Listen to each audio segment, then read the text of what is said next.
So let's talk about film, shall we? Um, as I've stated before, I'm typically not a big fan of either streaming services, Netflix or Prime Video or whatever, because both of them have this really bad habit of having a bunch of filler. They have some decent movies and they have a lot of really bad ones. Now, both of them are getting a lot better as as the broadbands get larger and as more movies become readily available and things of that nature. And occasionally you'll see some hidden gems. And I talked about the movie From the Dark, which is a little Irish kind of vampire romp that came out several years ago. Well, this is one I actually found on Netflix just by accident. I just started watching it one day, and I found that it was a pretty interesting kind of slow burn ghost story, which is I kind of like those. And it stars Rupert Everett, who right now is kind of an it guy in British cinema, and he's been in several kind of low budget movies and on television shows and stuff like that. And I really enjoyed the setting to this movie, which is basically up in kind of the modern day Northern Ireland, which it kind of lends itself to a kind of a Victorian ghost story because that's a very old city. It's been around for a long time, and it was very the old British Empire. To give a little context, it was very important. That's where the Titanic was built and stuff like that.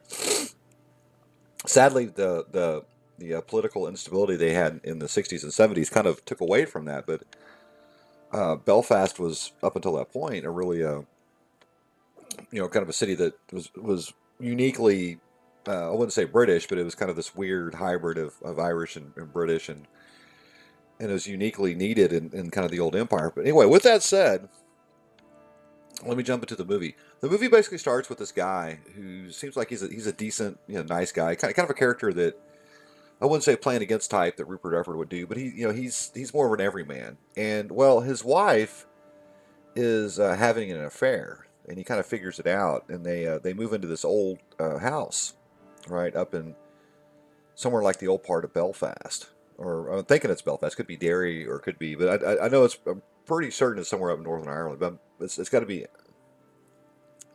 either Belfast or Derry. But anyway, so they move in, and he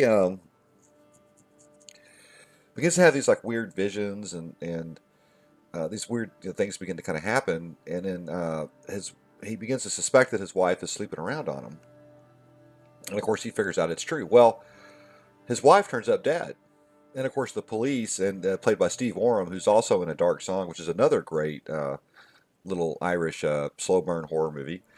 He plays the cop, and he keeps in kind of that typical mean ass Steve Oram fashion, he keeps saying things to the effect of, "Well, it's always the husband. It's always got to be the husband. Almost 90% of the time, it's always the husband." And of course, the husband, the Rupert Everett's character, doesn't even realize or doesn't even know what the hell's going on.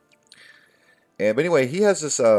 He's a film restorer or something like that, and his and you get the impression that his wife was not very impressed by his kind of his meekness and his more artistic side, and she wanted more of like a manly man, right? It's kind of the impression that you get from the story.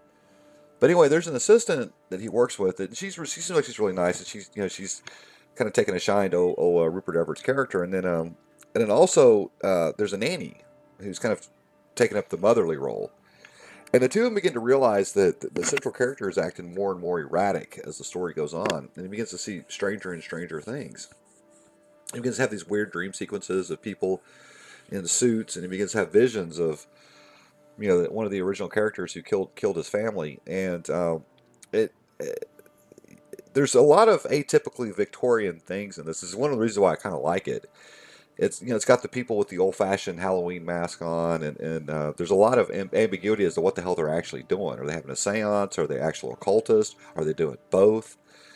And anyway, as the story progresses, the character begins to realize that he actually was the one that was doing it.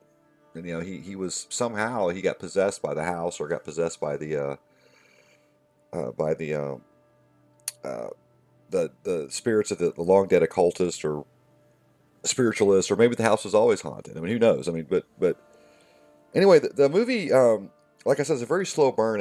You see Rupert Everett kind of start out as kind of like this meek little kind of artistic guy, and he turns into like this real, I wouldn't say tough guy, but he's very confused. He's trying to get a grip on the situation. I liked it. I thought it was pretty good. Some of the horror sequences I thought were pretty good. I mean, there's a lot of darkness. Like I said, a lot of guys and people in suits and weird masks and stuff like that. That's the kind of stuff I really get into. So I definitely recommend this one. It's not a great movie. It's got a few flaws here and there, but I think by and large, I think it's a pretty good effort. And hopefully, whoever made this movie will actually make some other ones. And so anyway, hopefully this little review will entice somebody to go watch some movies. And I shall talk to you guys later.